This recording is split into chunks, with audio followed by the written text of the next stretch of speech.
Et oui, unchienarmé.com a 20 ans. 20 ans au plus près de la communauté soignante dans toute son entité, et Dieu sait qu'elle est importante.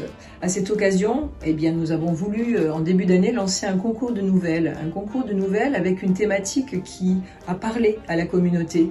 Face à mon premier patient.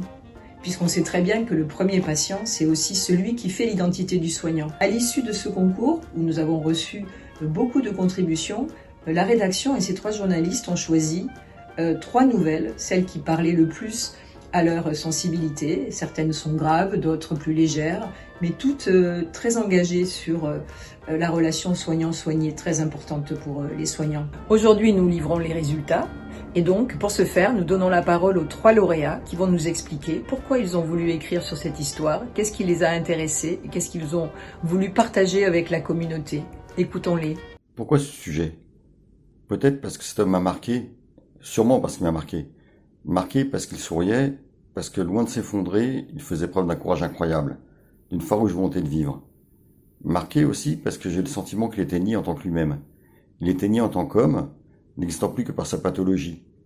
Pas le déficit fonctionnel, pas celle qui l'a conduit dans le service, mais la pathologie, celle qui fait peur, le VIH, celle qui angoisse et qui par projection engendre jugement et rejet.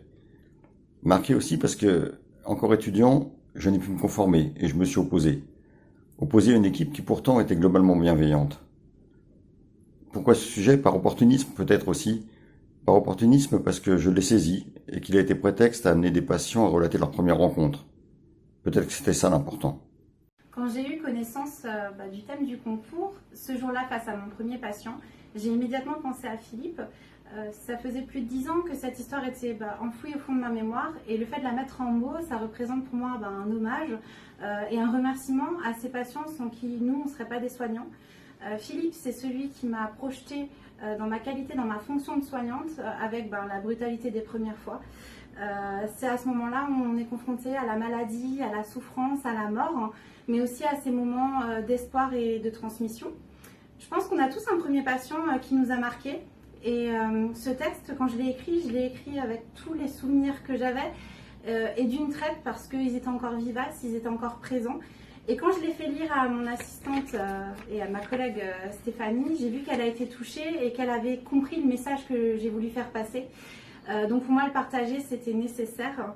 Et je suis heureuse que ce texte ait trouvé un écho dans le regard de ceux qui l'ont lu, et j'espère qu'il trouvera un écho en chacun de vous. Je vais vous parler du travail de Stella, qui n'a pas pu venir avec nous aujourd'hui pour parler de sa nouvelle qui a été sélectionnée à unchienarmé.com. Elle était en première année à l'IFSI Nanterre. Elle a demandé à sa documentaliste de faire sa présentation à propos d'un texte, une nouvelle qu'elle a rédigée autour de sa première rencontre avec une patiente atteinte d'Alzheimer.